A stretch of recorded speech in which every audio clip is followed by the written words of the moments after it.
Olá, seja muito bem-vindo ao canal de Fé em Fé. Esse vídeo é a quarta parte da série Escatologia Cristã, um panorama resumido. Ao final deste vídeo, se você gostar do conteúdo, não esqueça de se inscrever, curta e compartilhe. Esse vídeo vai dar continuidade em Mateus, a partir do capítulo 24, a partir do verso 20, onde nós começaremos a tratar do que realmente é a vinda de Cristo, do que realmente são sinais da vinda de Cristo.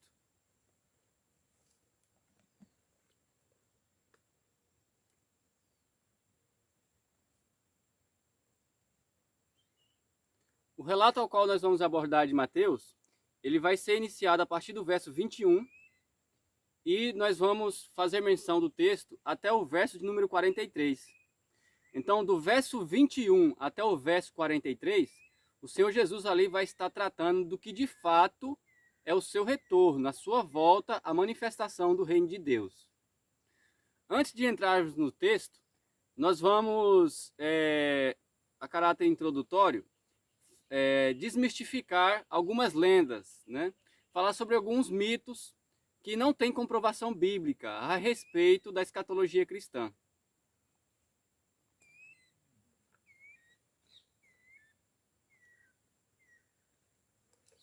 Primeiro, o que de fato é um mito, uma lenda, né? É algo que surge do imaginário, mas porém por ser muito propagado, divulgado, enfatizado, com o passar do tempo começa a soar como se fosse uma verdade. Mas ela não consegue se sustentar com fatos e argumentos, o que comprova que ela é uma lenda, um mito, algo que não pode ser comprovado pela observação de fatos e argumentos. E se tratando de escatologia bíblica, escatologia cristã, nós vamos aqui falar de alguns mitos. Existem vários, nós só vamos aqui destacar alguns que são mais comuns. Arrebatamento pré-tribulacional, antes da grande tribulação, antes da grande aflição. Ele não existe. É mais uma lenda do imaginário. Alguém, por achar por alguma revelação, ou por alguma interpretação errônea, ou por um erro de qualquer espécie, ele apresenta uma doutrina dessa, uma parte dos fiéis acabam crendo, e isso, com o passar do tempo, vai se propagando e acaba virando uma verdade, quando nós vamos fazer uma análise mais profunda, nós vamos ver que fica só no campo da mitologia. Então, arrebatamento antes da grande tribulação não existe. Morar no céu. Você já deve ter visto essa expressão, né? Todos queremos ir para o céu. Nós vamos morar no céu, né? Nós estamos esperando Cristo para nos levar para o céu. Mito. Por quê? Isso aqui nós precisamos enfatizar bem. O que nós devemos ter em mente? Nós não vamos entrar no céu. Nós vamos, quando da ocasião da ressurreição, nós vamos entrar no reino de Deus. Nós vamos ter entrada na vida eterna. O reino de Deus, nós não podemos resumir a um determinado lugar no universo. O reino de Deus não se resume assim. Então, quando nós formos para a glória, você que serve a Cristo, você que pela fé veio para o evangelho do Senhor Jesus Cristo, quando da sua ressurreição você vai entrar no reino de Deus. O reino do céu, outra observação, pela ocasião da ressurreição, nós não vamos para o céu, né? O reino de Deus vai vir até nós, né? Lembra da oração do Pai Nosso? Pai nosso que estais no céu, venha a nós o teu reino. Milênio em curso. Algumas teorias vão apontar que nós já estamos vivendo o milênio, o que também é uma lenda, um mito. Não se pode comprovar por argumentos sólidos que nós estamos propriamente no milênio. E por essa para sustentar que nós estamos no milênio, essa teoria também afirma que Satanás está preso, né? Então, olhando para os fatos e para o relato dos profetas, né, do que seria o milênio, que é um tempo de paz, é impossível nós chegarmos a uma conclusão que Satanás está preso, né? O que nós vemos é ele atuando, aliciando pessoas ao pecado. Em muitos casos nós vemos até hoje possessões demoníacas, nós vemos um aliciamento por conta de entidades malignas, as pessoas ao pecado, à indiferença para com Deus, isso tudo a fim de levar tantas quantas almas eles possam para o inferno. A festa no céu durante a grande tribulação é outro mito, né? Alguns acreditam que durante a grande tribulação a igreja vai ter sido arrebatada antes e vai estar nas bodas do Cordeiro festejando no céu. Isso é difícil de se acreditar. Primeiro que nós temos que levar em conta o seguinte: não existem dois povos de Deus, só existe um povo de Deus, que é o que o escritor aos Hebreus vai chamar de Assembleia Universal dos Santos, né? Onde em um corpo só se reúne todo o povo de Deus. E aí fica difícil acreditar que o Senhor Jesus, pela ocasião da sua vinda, vai primeiro levar uma parte do seu povo e deixar a outra parte sofrendo aqui as grandes mazelas da tribulação.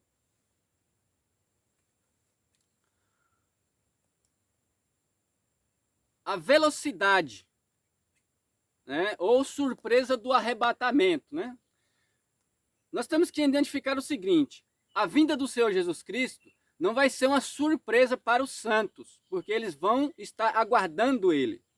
Lembra das 10 virgens? As 5 que entraram para as bodas, entraram porque estavam preparadas. Elas estavam ataviadas, elas estavam aguardando a vinda do noivo. Quer ele viesse pela primeira vigília, quer na segunda vigília, quer na terceira, quer na quarta. Elas estavam preparadas. Então, a surpresa, né, não vai ser para os santos, mas sim para os que não estiverem, não creram no Evangelho. A velocidade com a qual vai ocorrer o fenômeno da vinda do Senhor, às vezes é confundida com a transformação do corpo. Então, a velocidade ali com que vai se dar o fato, né, a ocasião própria da vinda do Senhor, nós vamos relatar no texto. Mas quando se fala em arrebatamento, em surpresa de arrebatamento, velocidade de arrebatamento, não se dá pela ocasião da vinda do Senhor, mas sim pela velocidade que o nosso corpo vai ser transformado.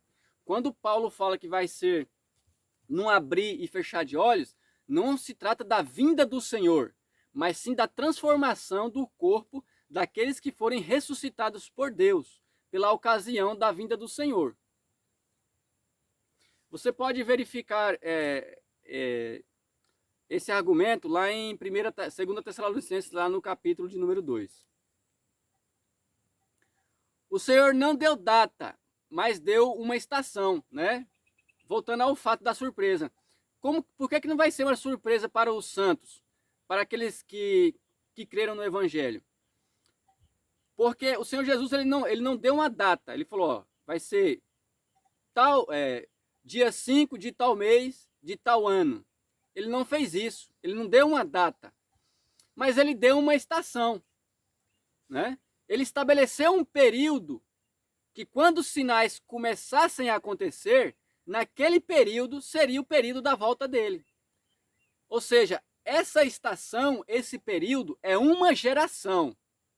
Ele denota como uma geração. E muitos também vão fazer a comparação ali dessa parábola, a parábola da figueira, como a figueira sendo Israel, né? Porém, nós vamos identificar, dependendo do próprio texto, que a figueira ali são os sinais. Quando nós olhamos para a figueira ou para todas as árvores, e nós vemos que os seus ramos estão brotos, estão tenros, né? Começa a brotar ramos novos e verdes, nós sabemos que está chegando o verão. Não é assim que está o relato? E não é assim que se descreve hoje na natureza? A indicação da árvore, quando ela começa a brotar ramos novos, é que está chegando o verão. Aí o que é que ele nos traz com isso? Que quando nós virmos os sinais relatados ali a partir de Mateus 24, a partir do verso 21, quando nós virmos estes sinais, é o sinal que nós estamos alcançando esta geração, que nós estamos nesta geração do fim.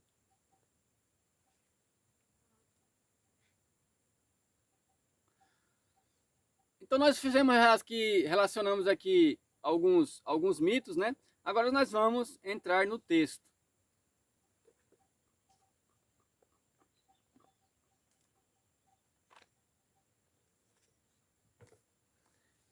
O relato está lá em Mateus, no capítulo 24, como já disse, a partir do verso 21 até o verso 43. Aqui nós vamos tratar do que realmente é a volta de Cristo.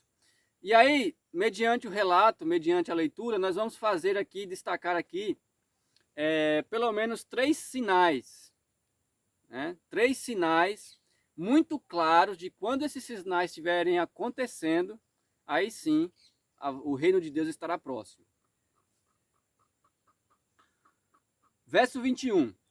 Porque haverá então grande aflição, como nunca houve desde o princípio do mundo até agora, nem tampouco há de haver. E se aqueles dias não fossem abreviados, nenhuma carne se salvaria. Mas, por causa dos escolhidos, serão abreviados aqueles dias. Então aqui nós vamos dar uma pausa para falar do primeiro grande sinal, da primeira grande evidência, que é essa aflição. Veja o que o texto diz: porque haverá, então, grande aflição, como nunca houve desde o princípio do mundo até agora. Quando que nós vemos a primeira evidência clara, né? O relato bíblico falando claramente desse período de aflição. A primeira referência clara que nós temos é do profeta Daniel, né? Nós vamos lá no capítulo de número 12 do profeta Daniel.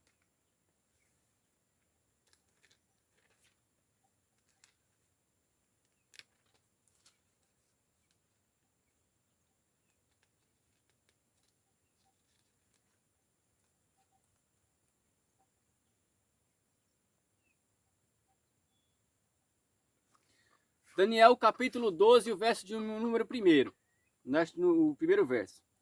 E naquele tempo se levantará Miguel, o grande príncipe, que se levanta a favor dos filhos do teu povo. E haverá um tempo de angústia, qual nunca houve, desde que houve nação até aquele tempo. Mas naquele tempo livrar-se-á o teu povo, todo aquele que for achado escrito no livro. Então aqui é a primeira menção que nós vemos a respeito dessa grande aflição, desse período de grande aflição, o qual nunca houve nem jamais haverá para frente. Não vai existir mais um período como esse. Então o que há de vir, a aflição que há de vir, é algo incomparável, sem nada que se possa fazer comparação.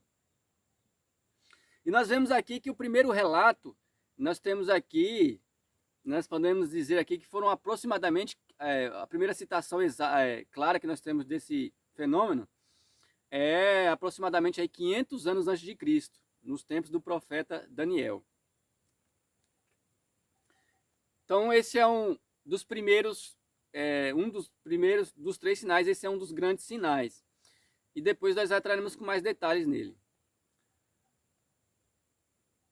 E então, verso 23, se alguém vos disser, eis que o Cristo está aqui, ou ali, não lhe deis crédito, porque surgirão falsos cristos e falsos profetas, e farão grandes sinais e prodígios, que se possível fora, enganariam até os escolhidos. Eis que vos tenho predito, Portanto, se vos disserem, eis que ele está no deserto, não saiais. Eis que ele está no interior da casa, não acrediteis. Veja, aqui do verso 23 até o verso de número 26, ele vai tratar do segundo grande sinal, da segunda grande evidência do retorno de Cristo, do fim do mundo. O surgimento de falsos cristos e falsos profetas. Veja que ele diz no verso, se não me engano, do mesmo texto, do mesmo capítulo, do verso número 5. Ele diz, muitos virão em meu nome dizendo, eu sou o Cristo. Então, o que é que nós devemos depender disso? Que muitos falsos profetas irão profetizar usando o nome de Cristo. Muitos falsos profetas. Lembrando que quando um falso profeta vai profetizar, ele nunca profetiza, por exemplo, assim diz a minha carne, ou assim diz os meus pensamentos. Mas ele sempre vai usar o nome de Deus. Ele sempre vai dizer, assim diz o Senhor, ou vai alegar que está falando em nome de Deus. Então, o falso profeta, ele usa o nome de Cristo, o nome de Deus, para proferir uma profecia falsa, mas usando o nome de Deus. Esse é o falso profeta, que se apresenta como ministro de Deus. E outros, o falso Cristo é uma figura diferente. Ele vai, quando o texto diz, muitos virão em meu nome, o Senhor Jesus está dizendo que muitos afirmarão ser o Cristo, muitos se dirão sendo o próprio Messias. Então é possível que nos últimos dias nós vamos ver aí um fenômeno de várias pessoas, homens, se apresentando, se dizendo eles serem o Cristo, o Messias, tanto de uma forma clara e objetiva, como de uma forma subjetiva.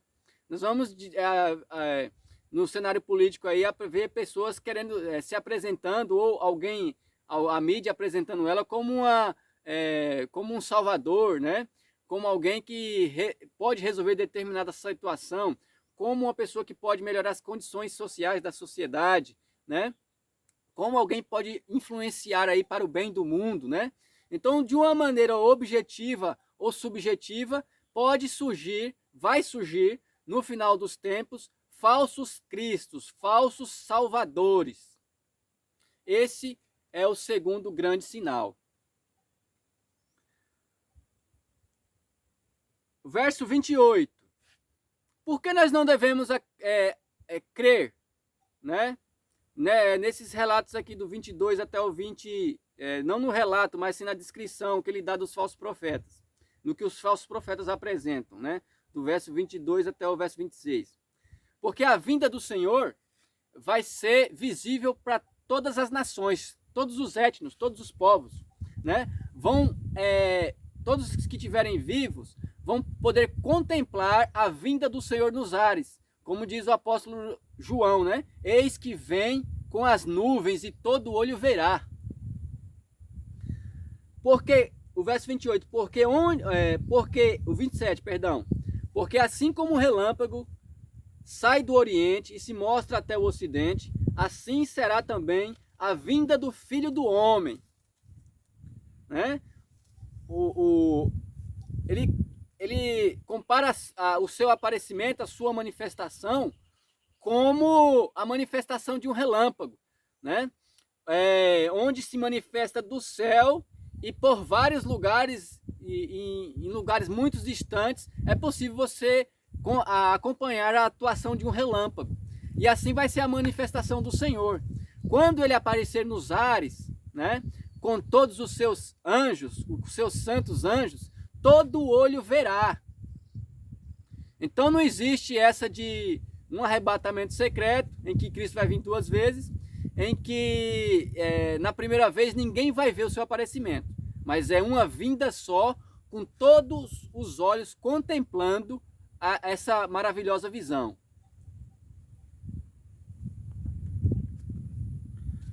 (verso 28) Porque onde quer que estiver o cadáver, ali se ajuntarão as águias. Esse é um verso enigmático, Onde estiver ali o cadáver, se ajuntarão as águias, Eu não vou entrar em minúcias aqui sobre esse verso, é um verso aí enigmático. Demandaria muito tempo para estar falando sobre esse assunto, mas eu indico que você consulte, que esse verso pode estar falando daquele relato bíblico ali em Apocalipse, no capítulo de número 19, já na parte final do verso, antes de chegar do capítulo, antes de chegar no 20, onde ali o capítulo está tratando de um grande sacrifício, né? De um grande sacrifício que vai ter de homens, né? Onde ali nós vamos ver a morte de muitas pessoas pela ocasião da vinda do Senhor. E aí nós chegamos no verso 29, né? E aqui nós vamos lançar ênfase sobre esse 29, relacionando ele com o verso 21.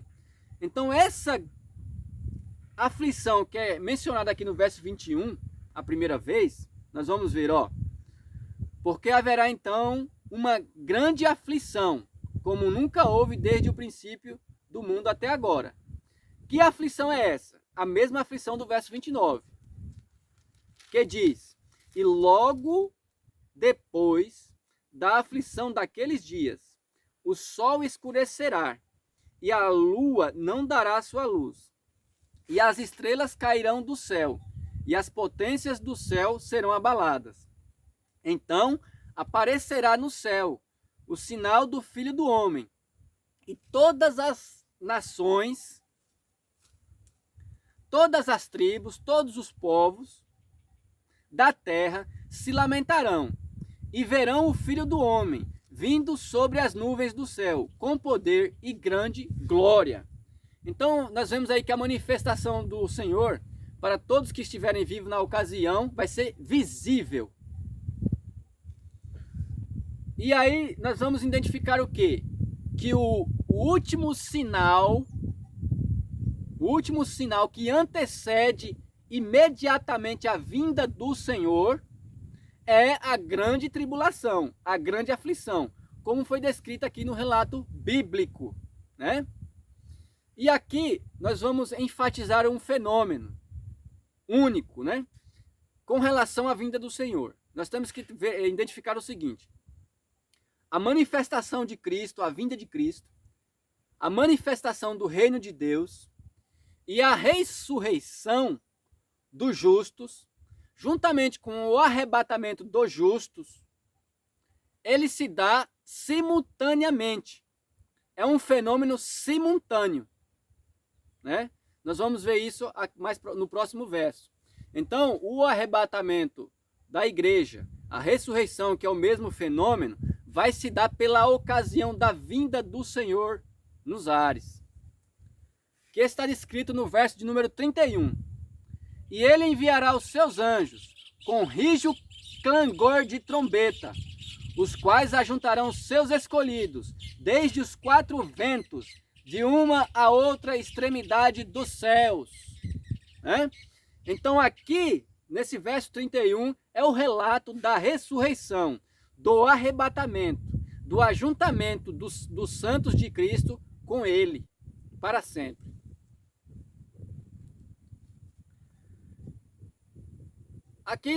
Até aqui nós fizemos menção de dois grandes sinais que vão anteceder a vinda de Cristo, sendo um deles os falsos cristos e falsos profetas, e também a grande aflição que há de vir.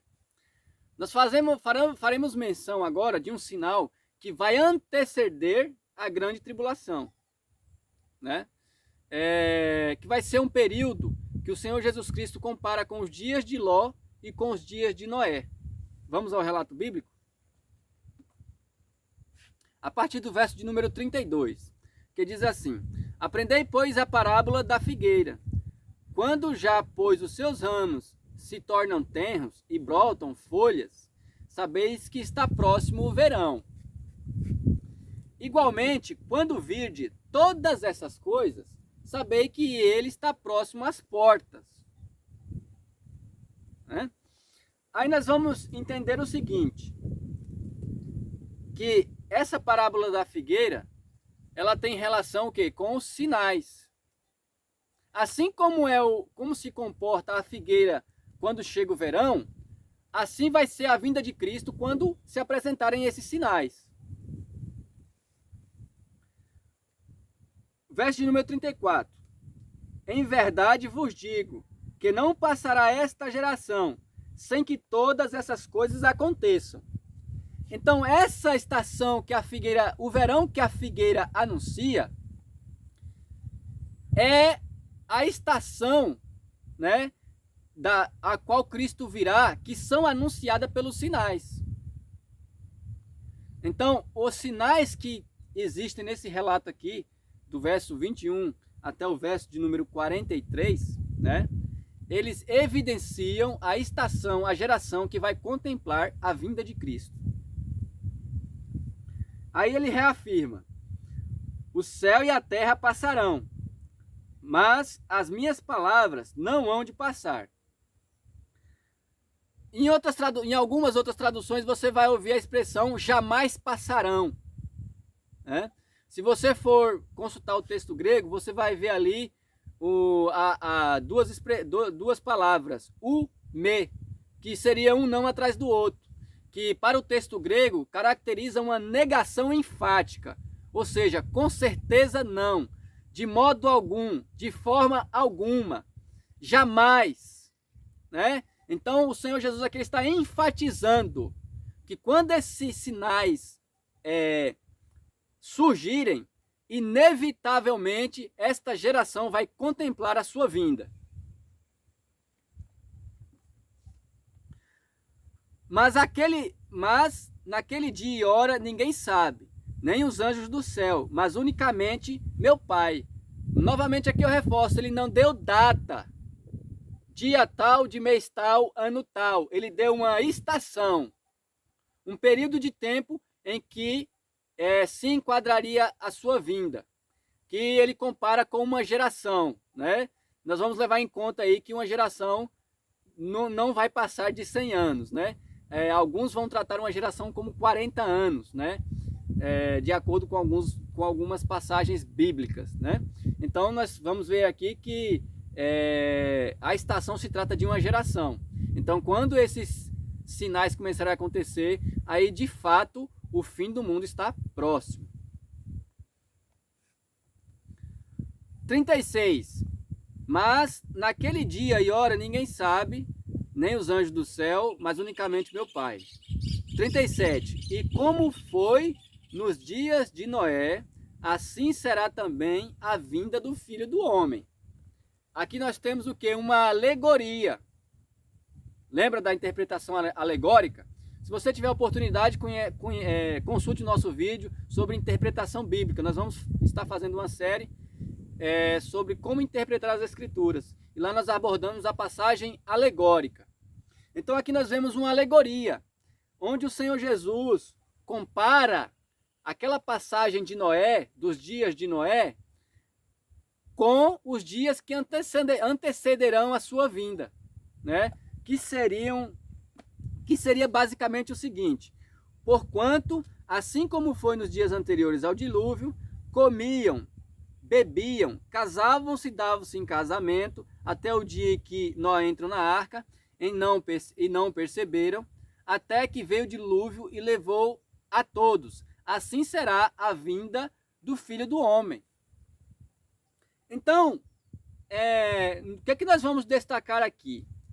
Ele está deixando claro aqui que o que vai anteceder a sua vinda não é uma guerra, não é uma epidemia, não é uma catástrofe natural notória, relacionando a catástrofes naturais, de ordem natural, né? A qual nós acompanhamos até os dias de hoje: guerra, peste, fome, né? Terremotos, né? Nós vemos a ausência disso nesse relato. Mas nós vemos a presença do que aqui? Comiam, ou seja, você não vê fome, você vê fartura de comida. Casavam-se e davam-se em casamento, né? Ou seja, nós vemos ver aqui uma ocupação das pessoas com a sua vida cotidiana, com aquilo que é da terra, com aquilo que é passageiro, né? As pessoas festejando, se casando e transcorrendo as suas vidas tranquilamente, dando seguimento às suas vidas, fluxo, sem se preocupar com o evangelho. até o dia em que Noé entrou na arca, né? Veja, nós temos que ver o seguinte aqui. Até os dias, até antes de Noé entrar na arca, nós identificamos ali nos dias de Noé uns dias de paz, de folga, né? De prosperidade econômica, financeira, as pessoas se divertindo, aproveitando a vida, né? Mas quando Noé entra na arca, ali começa um período de grande aflição. Por quê? Porque ali chove a Bíblia diz que durante 40 dias e 40 noites chove sobre a terra, de maneira que a água cobre todo o planeta. E ali todas as pessoas perecem e somente escapa Noé, né? Por causa da arca que pela fé ele preparou. Então, nós vamos destacar aqui que esse sinal, esse é o terceiro grande sinal que vai anteceder a vinda de Cristo. Um período que nós podemos descrever assim, de maneira superficial, como um período de prosperidade econômica, de uma paz relativa, de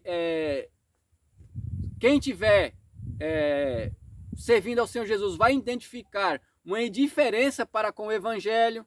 Ou seja, para que eu preciso chamar a presença de Deus para mim? Eu tenho tudo, eu tenho fartura, eu tenho comida, eu tenho bebida, eu tenho roupa, eu tenho bom emprego, eu estou bem casado, eu tenho boa família. Eu não preciso de Deus. Vai ser um tempo em que as pessoas vão estar indiferentes para com Deus, levando as suas vidas tranquilamente, porém vai ser um período em que o pecado vai estar reinando.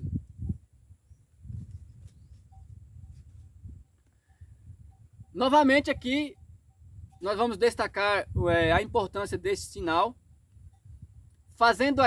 tentando estabelecer um cronograma, né? Primeiro vamos falar dos falsos profetas. Possivelmente nós vamos fazer um vídeo falando somente dos falsos profetas, porque é um dos assuntos mais extensos e precisa ser bem comentado, levantar muita discussão sobre ele. Porque nós vemos que a respeito dos falsos profetas e dos falsos cristos, ele começa a falar logo no verso número 5 desse sermão. Então nós identificamos que o surgimento desses falsos profetas, ele não é uma marca só para o fim dos tempos, mas durante todo o princípio de dores, durante todo o período que a igreja estivesse na terra, haveria falsos doutores, falsos mestres e falsos profetas. E aí nós vamos destacar, lançar ênfase sobre aquilo que o Senhor nos lança ênfase, né? Nos dá importância. Porque ele fala dos falsos cristos e dos falsos profetas em 3 ocasiões nesse sermão. No verso de número 5, capítulo 24, no verso de número... Nós vamos ver aqui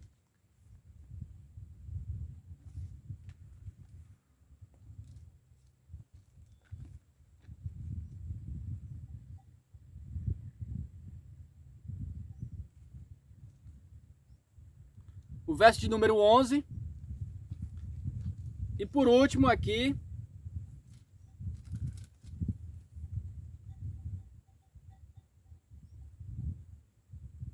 ele faz menção do verso 23 até o verso de número 26. Então, possivelmente nós vamos fazer um vídeo tratando só dos falsos profetas. Então, a questão dos falsos profetas e dos falsos cristos é algo que vai ter relação com todo o período em que a igreja estiver na terra, que a Assembleia de Deus estiver na terra, a Assembleia de Cristo. Lembrando que a Assembleia é o nome que mais identifica o sentido real da igreja, né? Assembleia, ajuntamento, né? É um ajuntamento de pessoas reunidas em um só propósito. E aí, nós vamos, logo após a questão dos falsos cristos e falsos profetas, nós temos a ocasião desse período aí que vai ser comparado com os dias de Noé. Então, em resumo, o que nós temos de concreto para anteceder a volta de Cristo é um período, né, de grande prosperidade, né? De uma paz relativa, que vai ser seguido de uma grande aflição, né? E no final dessa grande aflição, dessa grande tribulação, né, como diz o texto, aí sim haverá a manifestação do reino de Deus, a volta de Cristo e o fim do mundo. Nós vamos argumentar essa sustentação lançando luz de alguns versos aqui que estão mencionados no texto bíblico.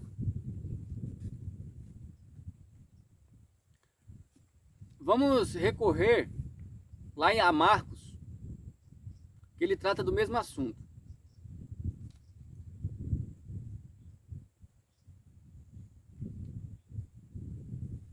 No capítulo de número 13.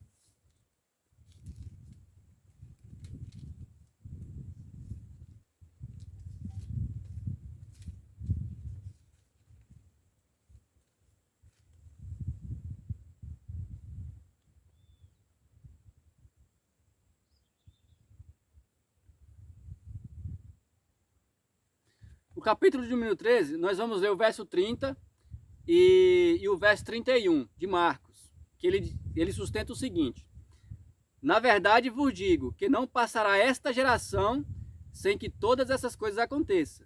Passará o céu e a terra, mas as minhas palavras não passarão.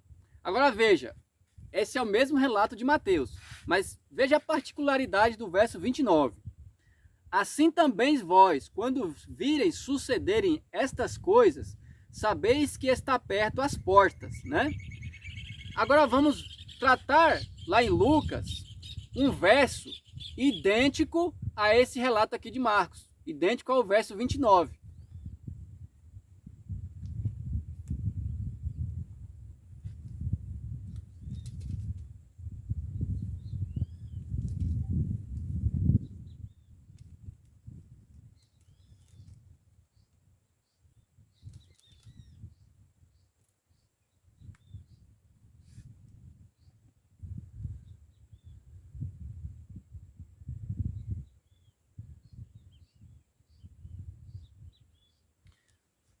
O verso que nós vamos expor é o verso de número 31, Lucas capítulo 21 e o verso 31, que diz assim: assim também vós, quando virdes acontecer estas coisas, sabeis que o reino de Deus está perto, né? Então, Lucas fala de uma maneira mais aberta, mais clara, mais objetiva. Sabei que o reino de Deus está perto, quando virdes esses sinais, esses três grandes sinais. Nós vamos continuar dando seguimento, fazendo menção também de um relato que Lucas faz lá no seu capítulo de número 17.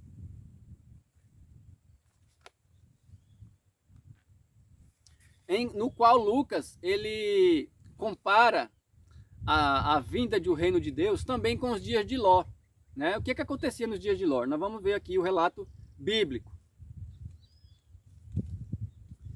Ele faz menção desse relato no capítulo de número 17, a partir do verso 20, até o verso de número 36, quando o Senhor Jesus é interrogado pelos fariseus.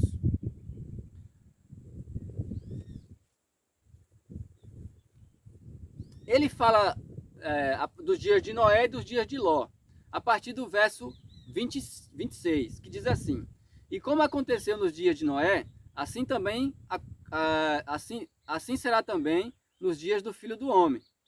Comiam, bebiam, casavam-se, davam-se em casamento, até o dia em que Noé entrou na arca e veio o dilúvio e consumiu a todos. Como também, da mesma maneira, aconteceu nos dias de Ló. Veja que nos dias de Ló tem uma relação íntima com os acontecimentos ali de Sodoma e as cidades circunvizinhas. Como também da mesma maneira aconteceu nos dias de Ló.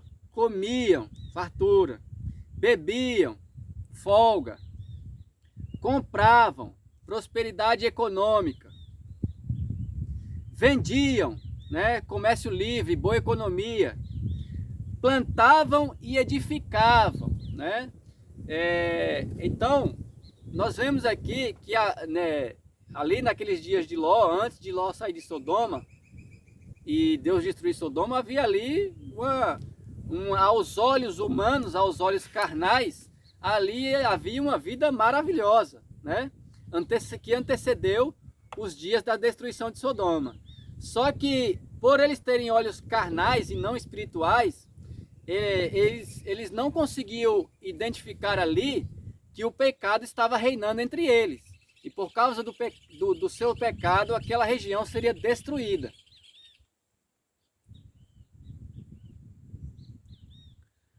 Mas no dia em que Ló saiu de Sodoma, choveu do céu fogo e enxofre, e os consumiu a todos. Assim será no dia em que o Filho do Homem se há de manifestar.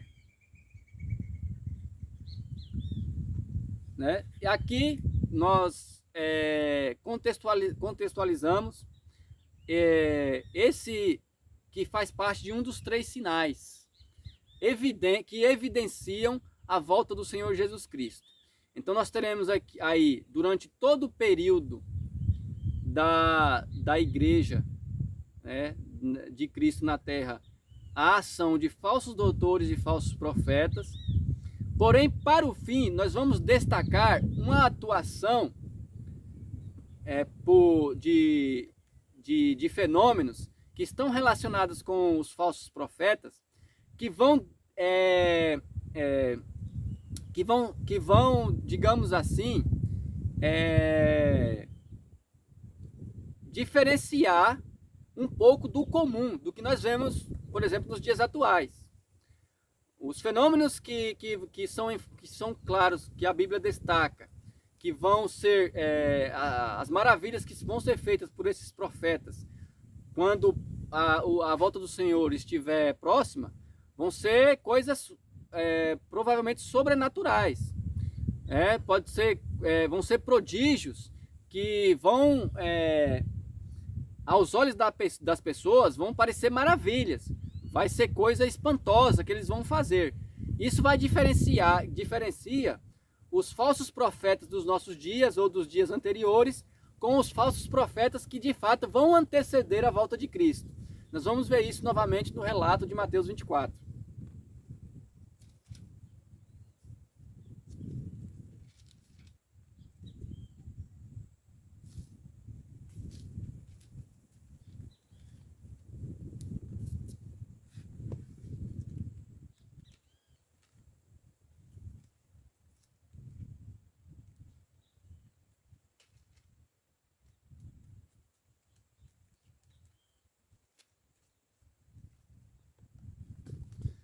Mateus 24, nós vamos destacar aqui o verso 23 até o verso de número 26, que diz assim: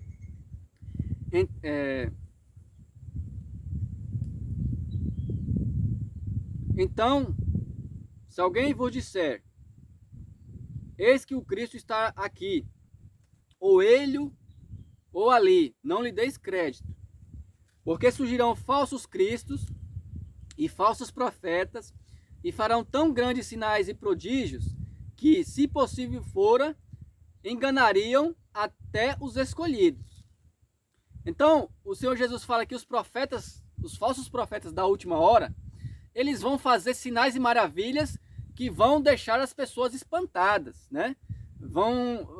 Esses sinais e maravilhas vão convencer a muitos. Muitos seguirão esses falsos cristos. Muitos seguirão esses falsos profetas por causa dessas maravilhas, destes sinais, né? Porque nós vemos que as pessoas, de fato, elas querem ver sinais, elas querem ver prodígios, né? Elas não querem se converter ao Evangelho, elas querem o benefício do Evangelho. Elas não querem a cruz de Cristo, mas sim as bênçãos de Cristo. Quem tem essa visão acaba por ser enganado, porque não crê nas verdades do Evangelho. Então, essa é a grande característica que vai destacar os profetas da última hora, vai separar os profetas da última hora dos profetas que nós vemos agora, dos falsos profetas que nós vemos nos nossos dias e de dias anteriores. E aí eu convido a você, eu recomendo, se você tiver a oportunidade, você vai ler Apocalipse, a partir do capítulo de número 13, né? A atuação da besta e do falso profeta, os sinais que eles vão operar e tudo mais. E aí você vai ter uma ideia da relação que esse texto tem com o acontecimento das últimas coisas.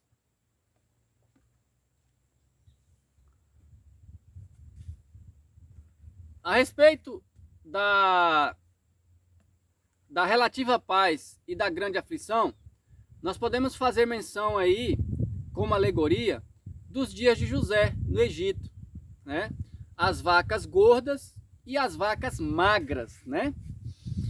Nós vamos ver que ali, antes de vir um período de fome para o Egito, nós vamos ver que sucedeu ali no Egito um período de grande fartura, né? Vacas gordas, né? Onde o povo comia e ainda sobrava grãos que elas puderam ajuntar, os quais elas puderam se alimentar durante todo o período da aflição que veio depois. Então lá nos dias de José, aquela grande fome que teve no Egito, aquela grande aflição que teve no Egito, na terra do Egito, foi antecedida de um período de prosperidade. Isso aí nós vamos destacar ali nos dias de José. E aí também nós vamos destacar outra alegoria, né? A respeito dos dias de Moisés, na ocasião que o povo de Israel sai do Egito. Nós vamos ver que antes de Israel sair do Egito, Deus despejou nas terras do Egito várias pragas, né? Várias mazelas que massacraram ali a terra do Egito. E nós temos que deixar claro o seguinte: esses males do Apocalipse, esses males que são preditos para a grande tribulação, são fenômenos literais. De fato, a humanidade vai passar por um período de dor, de aflição, onde nós vamos identificar ali um período de grande sofrimento. E destacar o seguinte, que esse sofrimento não vai vir, não vai ser proveniente, né, de, por exemplo, uma terceira guerra, uma grande guerra. É possível que daqui para o fim nós tenhamos guerras, mas o grande sofrimento, a grande aflição, a grande tribulação que vai vir, não vai ser por ocasião de guerras ou de catástrofes naturais, mas sim da manifestação da ira de Deus sobre aqueles que desprezaram a verdade do Evangelho. Aqui nós encerramos a quarta parte da série Escatologia Cristã, um relato, um panorama resumido da escatologia cristã. Espero que você tenha gostado desse conteúdo. Se você gostou, se inscreva, curta e compartilhe. E vem para Cristo.